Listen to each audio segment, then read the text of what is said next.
Allah, Allah, Allah, Allah,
Allah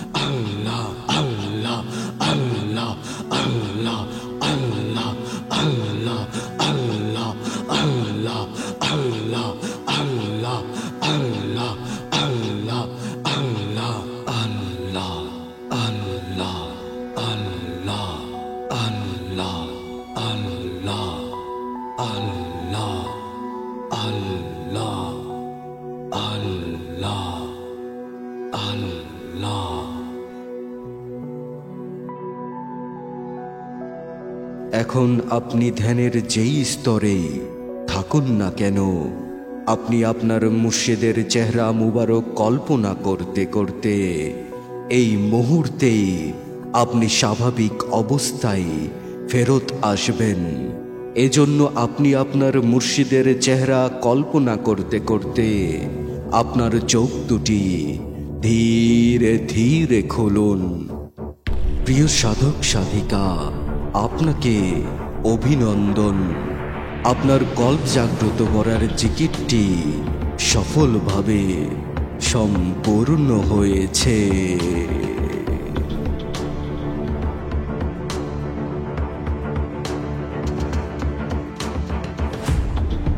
আসসালামু আলাইকুম, জয় গুরু। হিন্দু ভাই বোনদেরকে নমস্কার। এতক্ষণ যে ভিডিওটা দেখলেন সেই ভিডিওটা টাইটেলটির নাম কল্প জাগ্রত করার জিকির আল্লাহ আল্লাহ। এই তো এতক্ষণ ইনশাআল্লাহ আপনারা জিকিরটা সঠিকভাবে কমপ্লিট করতে পারছেন। তো এখন আমরা একটু বিশেষ করে হচ্ছে এই কল্প লতিফাটা এবং হচ্ছে জিকিরের যে ব্যাপারটা এটা নিয়ে একটু আলোচনা করব আপনাদের সাথে। তো যারা এখন সাবস্ক্রাইব করেননি অবশ্যই এরকম টাইপের ভিডিওগুলো পাওয়ার জন্য অবশ্যই সাবস্ক্রাইব করে আমাদের সঙ্গে থাকবেন এবং বেশি বেশি শেয়ার করবেন। তো কল্প লতিফা, আমরা জানি যে আমাদের এই শরীরের মধ্যে যে লতিফাগুলো, এগুলো হচ্ছে একটা শক্তি, এক একটা হচ্ছে শক্তি কেন্দ্র। আমাদের শরীরে যেমন হাত পা মুখ এই যে জিনিসগুলো শক্তির যে কেন্দ্রগুলো আছে, আমরা বাইরে বাহ্যিক ভাবে যেগুলো আমরা দেখতে পাই, হাত পা মুখ, এই যে এগুলো শক্তির এক একটা কেন্দ্র। কিন্তু ঠিক তেমনি আমাদের শরীরের মধ্যে আত্মিক কিন্তু শক্তি কেন্দ্র আছে, আর এই আত্মিক শক্তি কেন্দ্রগুলোই হচ্ছে লতিফা। যদি আমরা ভারত উপমহাদেশের যেই নিয়ম সিস্টেম আছে সাধন মার্গের, ওটা হচ্ছে 7 লতিফা, 7 চক্র। হ্যাঁ, ঠিক তেমনি আমাদের এই যে ইসলামিক ধারণায় যে চক্রগুলো সাধারণত বলে থাকি, সেটাকে হচ্ছে সেটার নামগুলো হচ্ছে লতিফা, একত্রিত বলা হয় লতিফা। তো দেহ, আমাদের এই দেহটা হচ্ছে 10 লতিফা দ্বারা গঠনকৃত। এই 10টা লতিফা আছে আমাদের দেহের মধ্যে। তার মধ্যে 6টা হচ্ছে ইন্টারনাল আত্মিক শক্তির কেন্দ্রবিন্দু, আর 4টা হচ্ছে আমাদের এই শরীর, এই অঙ্গ প্রত্যঙ্গ এবং এই যে আমাদের এই রূপ দেখতে পাচ্ছি, এটা এই 4টা লতিফা দিয়ে কিন্তু তৈরি। কি এই 4 লতিফা হচ্ছে খাক, আব, মানে অর্থাৎ হচ্ছে আগুন, বাতাস, হ্যাঁ, এরকম কিন্তু 4টা কিন্তু লতিফা আছে। এই 4টা লতিফা দ্বারা হচ্ছে আমাদের শরীর কিন্তু অঙ্গ প্রত্যঙ্গ এবং শরীর এটা তৈরি। আর বাদবাকি হচ্ছে ভেতরের যে আত্মিক ব্যাপার, যে জিনিসটা, এটার হচ্ছে শক্তির কেন্দ্রবিন্দু হচ্ছে 6টা। সেটা হচ্ছে নবস, তলপেটে আছে নবস, আমাদের যৌন স্থানের ওই জায়গায় হচ্ছে নবস। ডান বুকের দুই আঙ্গুল স্তনের 2 আঙ্গুল নিচের স্থানটা হচ্ছে রুহ লতিফা। তারপর হচ্ছে বাম স্তনের 2 আঙ্গুল নিচে এই যে স্থানটা হচ্ছে কল্প লতিফা। তারপর হচ্ছে আমাদের এই কপালের তার এখানে একটা গ্যাপ গেছে, এই বুকের এই জায়গাটা হচ্ছে সের বলে, কোথাও সির বলে, কোথাও সের বলে। হ্যাঁ, তো এই জায়গাটা হচ্ছে ওই সিল লতিফা। তারপর হচ্ছে এই থার্ড আইয়ের এই জায়গা, আমাদের কপালের মাকামে মাহমুদার এই জায়গাটা হচ্ছে খফি লতিফা। আর তারপরে হচ্ছে মাথার তালু, এই জায়গাটাকে বলে হচ্ছে আকফা লতিফা। তো এই কয়টা হচ্ছে শক্তির কেন্দ্রবিন্দু, আত্মিক শক্তির কেন্দ্রবিন্দু। হ্যাঁ, তো ঠিক তেমনি আমাদের এই কল্প লতিফা, যেহেতু আমরা আজকে জবটা আমরা যে এই লতিফাটা স্পেসিফিক ভাবে এই লতিফাটার উপরে আমরা হচ্ছে আজকে জিকির করলাম, কিংবা এই জিকিরটা চালিয়ে যাব আমরা কিছুদিন। তো এই যে এই লতিফাটা, এই কল্প লতিফাটাকে জাগ্রত করার জন্য আমরা যে জব করলাম, এই কল্প লতিফাটা আমাদের এই হৃদয় এই জায়গায় আছে। তো এই শক্তিটা আমাদের শরীরের মধ্যে যে 6 লতিফা আছে, এই 6 লতিফা কিন্তু আত্মিক যে শক্তির কেন্দ্রবিন্দু, এইটা কিন্তু আমাদের প্রতিটা মানুষের মধ্যেই আছে, আমার আছে, আপনার আছে, সবার কিন্তু প্রতিটা মানুষের মধ্যে কিন্তু এটা আছে, কিন্তু এগুলো হচ্ছে আনএক্টিভ হয়ে থাকে, এগুলো হচ্ছে আনএক্টিভ হয়ে থাকে। এখন আপনার মাথায় প্রশ্ন আসতে পারে যে এগুলো থাকলো আবার আনএক্টিভ হয়ে গেল কি লিগা, কিবা কখন অ্যাক্টিভ ছিল, কিবা অ্যাক্টিভ আদত ছিলই কিনা। তো অ্যাক্টিভ ছিল। আমাদের জন্মের পর ছোট বাচ্চা অবস্থায় যখন আমরা থাকি, তখন আমাদের এই দেহের মধ্যে কিন্তু এই 6 লতিফা কিন্তু অ্যাক্টিভ থাকে, ছোট বাবু যখন অবস্থায় থাকি। ধীরে ধীরে আমরা বড় হই, আমাদের আত্মীয় স্বজনের এবং পরিবেশের কারণে বিভিন্ন রকম নেতিবাচক চিন্তা ভাবনা, কর্মকাণ্ড এবং হচ্ছে নেতিবাচক এই ধরনের সব ধরনের কর্ম সম্প্রদানের কারণে আমাদের এই লতিফাগুলো ধীরে ধীরে আনএক্টিভ হতে থাকে, কুলসিত হতে থাকে। তখন তারপরে কিন্তু আমাদের এই জিনিসগুলো অপবিত্র হয়ে যায় এবং একটা সময়ে আনএক্টিভ হয়ে যায়। আর এই জন্য আমাদের এই আত্মিক যে শক্তির কেন্দ্রবিন্দুগুলোকে আমরা অনুভব করতে পারি না। আমরা সারা জীবন ভর এইগুলোকে বয়ে নিয়ে বেড়াই আমাদের শরীরের মধ্যে, কিন্তু আমরা বুঝেই উঠতে পারি না যে এই আত্মিক শক্তি কেন্দ্রগুলো আমাদের শরীরের মধ্যে রয়ে গেল কিংবা থেকে ছিল। তো এখন বিষয় আছে এই আমাদের আজকে যেহেতু আমরা কল্ব লতিফা নিয়ে গল্প করব কিংবা কথা বলতেছি কিংবা সাধনা করলাম, জিকির জপ করলাম, জিকির করলাম, তো এই হৃদয় লতিফাটা আমাদের কিন্তু প্রতিটা মানুষের মধ্যেই আছে, কিন্তু কারো অ্যাক্টিভ কারো আনঅ্যাক্টিভ অবস্থায় আছে। তো অ্যাক্টিভ যার আছে তার কিন্তু বাহ্যিক কথাবার্তা, চলাফেরা, তার বিভিন্ন যেই বাহ্যিক ব্যবহারগুলো, কথা বলার ভাবনার যে সিস্টেম, ভাবনার যে উচ্চতর অবস্থা তার কিন্তু ভিতরে এগুলো দৃশ্যমান হয়। তো তখন বোঝা যায় যে কারো কিংবা তার কল্ব লতিফা জাগ্রত আছে, তার কথা সঠিক কথা মুখ দিয়ে বের হয়। যার কল্ব লতিফা জাগ্রত আছে, যার কল্ব লতিফা জাগ্রত আছে তা সে একটা যার আনএক্টিভ অবস্থায় কল্ব লতিফা যাদের আনএক্টিভ অবস্থায় আছে তাদেরকে সঠিক সুরাহা, সঠিক কথা বলতে পারে যার অ্যাক্টিভ অবস্থায় আছে। তখনই সে ফকির হয়ে যায়, তখনই সে কবিরাজ হয়ে যায়, তখনই সে ব্রাহ্মণ ঋষি হয়ে যায়। তখন আমরা সবাই তার কাছে গিয়ে তার কাছে আমাদের দৈনন্দিন জীবনের বিভিন্ন সমস্যার সমাধান আমরা আনতে যাই। যাদের কল্ব লতিফা জাগ্রত হয়ে আছে তারা কিন্তু এই অবস্থানে চলে যায়। তখন আমরা তার কাছে আমরা এই যে আত্মিক সমস্যাগুলো, বাস্তবিক সমস্যাগুলো, দোনোটার সমস্যার সমাধান আমরা তাদের কাছে পেয়ে যাই, কিংবা তাদের কাছে গেলে আমরা শান্তি অনুভব করি। তো প্রতিটা মানুষের এই শক্তি কিন্তু জাগ্রত করা সম্ভব। কিভাবে? দিনে 3 বার হচ্ছে আল্লাহ আল্লাহ জিকির করে, কঠিন সহজ ব্যাপার। দিনে 3 বার, মাত্র অনলি 3 বার 1 ঘন্টা আপনারা জপ করবেন, জিকির করবেন, আর ব্যাস খেলা শেষ, কল্ব লতিফা জাগ্রত হয়ে গেল। খুব সহজ, তাই না? এতটা সহজ নয় কল্ব লতিফা জাগ্রত করার। তাহলে কত আমরা বহুত মানুষ আছে যাই না মাঝে বসে আল্লাহ আল্লাহ আল্লাহ জিকির করতেছে, আবার এই জিকিরের মধ্যে আবার চিন্তা করতেছে যে আমি আমার ছোট মেয়েকে, আমার বড় বোনকে, আমার ছোট ভাইকে, আমার প্রতিবেশীকে কিভাবে 1 ইঞ্চি মাটি কম দিয়ে আমরা ঠকাবো। জব করতে করতে আমরা এগুলো চিন্তা করতেছি। তাহলে এই জব করে লাভটা কি হইতো কিছু হয় না। এই জন্যই তো হয় না, কারণ ওই 1 ঘন্টা না, তারা 2 ঘন্টা 3 ঘন্টা জব করে। আবার মারিফতের জগতের মানুষ আছে কিছু দরবার ভক্ত, তারা মাঝারে বৈশা আল্লাহু আল্লাহু করে জিকির করতে করতে উল্টা পড়ে যাইতেছে, লুঙ্গি উপরে উঠে যাইতেছে, কাপড় উপরে উঠে যাইতেছে। তার এই জব করার পরপরই আবার ভাইয়া জব করার শেষেই উঠা আবার মাজারের মধ্যে একটা ছাগল নিয়ে আসছে মানতের বিষয় নিয়ে, ওটাকে সিস্টেম করার জন্য আবার মন উসকুস উসকুস করে, হ্যাঁ, দিমাগ পে দো লাড্ডু ফুটে। আবার গুরু ভাই বোনদেরকে কিভাবে সিস্টেম করে ঘরের মধ্যে যে ফুটুস ফাটুস করবো, ঠিক আছে, এটাও কিন্তু ভিতরে ঘুরে। তাহলে ওই জবের কি মানে হবে? ওই জব কইরা, ওই জিকির কইরা কিভাবে লতিফা জাগ্রত হবে?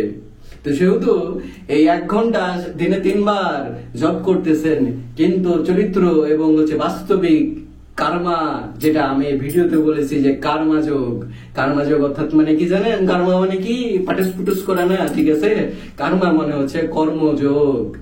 কর্ম আমরা দিনের দৈনন্দিন জীবনে আমরা যেই কর্মকাণ্ডগুলো করি সেগুলোরই হচ্ছে যোগফল হচ্ছে কার্মা যোগ ফল। তো আমাদের কর্ম দেখতে হবে, কর্মগুলো ঠিক রাখতে হবে। আমি আল্লাহ আল্লাহ জিকির করলাম, করার পরে হচ্ছে লুচ্চামি পরে আবার শুরু করলাম, আমরা ব্যবসাতে বাটপারি শুরু করলাম, আমরা চাকরিতে যেয়ে হচ্ছে ভুল ঘুষ খাইয়া হচ্ছে সিগনেচার করলাম, সত্য দেখার পরও চাকরি স্থানে নিজের দায়িত্ব নিয়ে আনলাম না, চুরি করতেছে তারপর আমি চোরকে ধরে দিলাম না, ঠিক আছে, সুদ খাইলাম, ঘুষ খাইলাম, ঠিক আছে, বড় বড় বিল্ডিং বানালাম হচ্ছে গরিবদেরকে হচ্ছে মাইরা, ঠিক আছে, লাভ হইতো না, ঠিক আছে। এই জিনিসগুলোকে পজিটিভ করতে হবে, নেতিবাচককে ইতিবাচকতায় পরিবর্তন করতে হবে আমাদের জীবনের সবকিছুগুলোকে। তাহলে হচ্ছে এই 1 ঘন্টা মানে হচ্ছে অর্থাৎ 3 ঘন্টা দিনের 3 বার আপনি জব করবেন, এই জব অবশ্যই কাজে দেবে এবং হৃদয় কল্প লতিফা অবশ্যই জাগ্রত হবে। তো সেহেতু আমাদেরকে শুধুমাত্র এই জব করার নিয়ম শৃঙ্খলা কিংবা আধ্যাত্মিকতা মারিফত এই জিনিসগুলো শিখা শুধুমাত্র এটাই কিন্তু উচ্চ লেভেলে নিয়ে যায় না। এগুলো জ্ঞান অর্জন করার পর এগুলো করতে করতে তার সাথে সাথে কর্মা যোগের হিসাব নিতে হয়। কার? অন্যজনের কর্মার হিসাব না, আমাদের হচ্ছে আমাদের নিজের কর্মার হিসাব। আমি নিজে কি কি করতেছি সারাদিনে, সকাল থেকে সন্ধ্যা পর্যন্ত, রাত পর্যন্ত, ঘুমের ভেতরে, জাগ্রত অবস্থায়, স্বপ্নে, সবকিছুতেই কর্মযোগ হিসাব করতে হবে। তারপরে আমরা তাহলে আমাদের এই কল্প লতিফা জাগ্রত হবে। তো অবশ্যই যারা এই লতিফা নিয়ে ইন্টারেস্টেড, যারা এই জিনিসটা নিয়ে আগ্রহী আছেন, তারা অবশ্যই আমাদের এই চ্যানেলে এর আগেও অনেকগুলো ভিডিও দেওয়া আছে 6 লতিফা জাগ্রত করার বিষয়গুলো নিয়ে, এবং 6 লতিফার যে জিকিরগুলো আছে এই জিকিরগুলো আপনারা করার চেষ্টা করবেন। তারপর হচ্ছে এই কল্প লতিফাটাও জাগ্রত করার চেষ্টা করবেন। আলাদা আলাদা করে আমাদের প্রতিটা লতিফা জাগ্রত করার জন্য আমাদের ভিডিও অলরেডি চ্যানেলে আছে, আরো সামনে ভিডিও নতুন নতুন ফর্মুলা দিয়ে আমরা আনতে থাকবো ইনশাআল্লাহ, আপনারা যদি আমাদের সাপোর্টে থাকেন ইনশাআল্লাহ। তো এই কল্প লতিফা জাগ্রত এই জবটার দ্বারা এই কল্প লতিফা জাগ্রত হবে ইনশাআল্লাহ। তার সাথে সাথে আরেকটা বোনাস আপনাদের লতিফা জাগ্রত হবে ইনশাআল্লাহ। কোনটা? সেটা হচ্ছে খফি লতিফা, মানে আমাদের এই থার্ড আই। কারণ এখানে আমরা জব করতেছি, তখন চিন্তা করতেছি এই জায়গা থেকে ত্রিশূল বের হয়ে থার্ড আই এই জায়গায় এসে বাড়ি মারতেছে, কলবে এসে বাড়ি মারতেছে। সেহেতু এই জায়গাটাও আমাদের কিন্তু কম্পিত হবে যখন আমরা জব করব, ভাইব্রেশন কম্পিত হবে এই 2টা জায়গায়। তো এই 2টা লতিফা কিন্তু এই আমল দ্বারা ওপেন করা সম্ভব। তো কল্প লতিফা জাগ্রত হলে মানুষের সাধারণত কি হয়?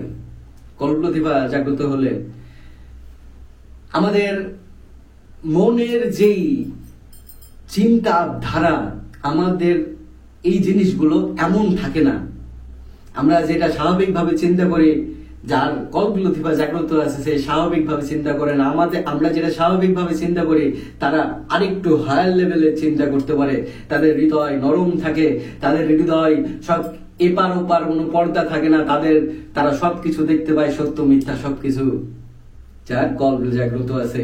এবং এই কল্পেই কিন্তু এই চরম সৃষ্টিকর্তা, চরম এই যে স্রষ্টা প্রভু আল্লাহ নামে যারা আমরা ডাকি, সে কিন্তু এই পৃথিবীর মধ্যে সব জায়গায় বিরাজমান, কিন্তু কোথাও পাবেন না আপনি তাকে। কোথায় পাবেন? মানুষের হৃদয়ের মধ্যে, কলবের মধ্যে তাকে পাবেন। এই কলবের মধ্যে, কলবে বসে আছে কাবা, আর এখানেই আছে মন্দির, অরিজিনাল মন্দির, মসজিদ এই জায়গায় আছে। আর এখানেই কিন্তু আল্লাহ তাআলা চরম সৃষ্টিকর্তা বসবাস করেন।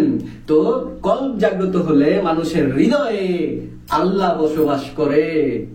তো যার হৃদয়ে আল্লাহ বসবাস করে সে কখনোই অতিরিক্ত কথা বলে না, সে কখনোই ভুল জায়গায় সাক্ষী দেয় না, সে কখনো বাটপারি করে না, সে মানুষের সব সময় উপকার করে, মানুষের জন্য মানুষের খারাপ অবস্থা দেখলে আল্লাহ তাআলার কাছে বলে দেয় সে যে তার যেন সে অবস্থা থেকে পরিবর্তন আসে।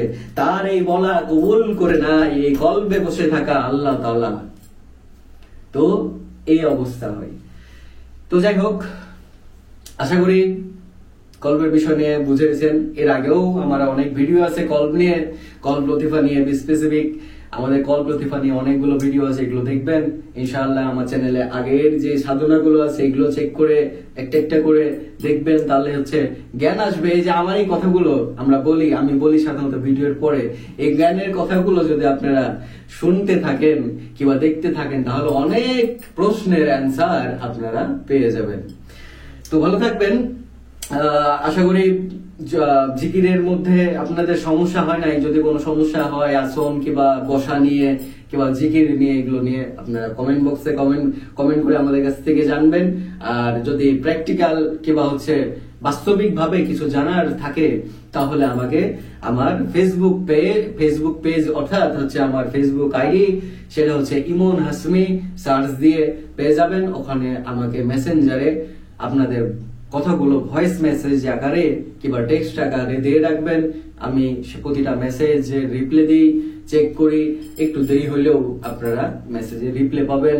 এবং বিশেষ করে হচ্ছে কমেন্ট বক্সে কমেন্ট দিয়ে আপনাদের কাছে আমার কাছে জেনে নেবেন। এই কমেন্ট বক্সে আমি কিন্তু প্রতিটা মানুষকে উত্তর দেওয়ার চেষ্টা করি, যেগুলো হচ্ছে উত্তর দেওয়ার জন্য গুরুত্বপূর্ণ প্রশ্ন করা হয়। আবার এমনও হয় যে আমি সেই প্রশ্নগুলো নিয়ে মুক্ত চেতনার কথোপকথনের পর্বে আমি তাদের এই প্রশ্নগুলো তুলে ধরার চেষ্টা করি। তো ইনশাআল্লাহ এই জন্য আপনারা কমেন্ট করে আমার সঙ্গে থাকবেন, শেয়ার করবেন, ভিডিওগুলো বেশি বেশি শেয়ার করবেন পরিবারের কাছে। ছোটবেলা থেকেই এই কলব লতিফা কিংবা লতিফার যে বিষয়গুলো, এই জিনিসগুলো এই বাচ্চা ছোটদেরকেই শেখাতে হবে, ছোটবেলা থেকে প্র্যাকটিস করাতে হবে তাদেরকে। তাহলে তারা ছোটবেলা থেকেই পরবর্তীতে যখন বড় হয়ে যাবে, তারা কিন্তু এই লতিফা, জাগ্রত লতিফা নিয়ে তারা পরবর্তীতে আরো বেশি অলির পথে, ইনসানে কামেলের পথে অগ্রসর হতে পারবে ইনশাআল্লাহ। তো ইনশাআল্লাহ ভালো থাকবেন। আমাদের ভিডিওটা বেশি বেশি শেয়ার করবেন। আর যারা এখনো সাবস্ক্রাইব করেননি, অবশ্যই সাবস্ক্রাইব করে আমাদের সঙ্গে থাকবেন। তো ভালো থাকবেন, সুস্থ থাকবেন, আমাদের জন্য দোয়া রাখবেন, আপনাদের জন্য দোয়া থাকলো। আল্লাহ হাফেজ।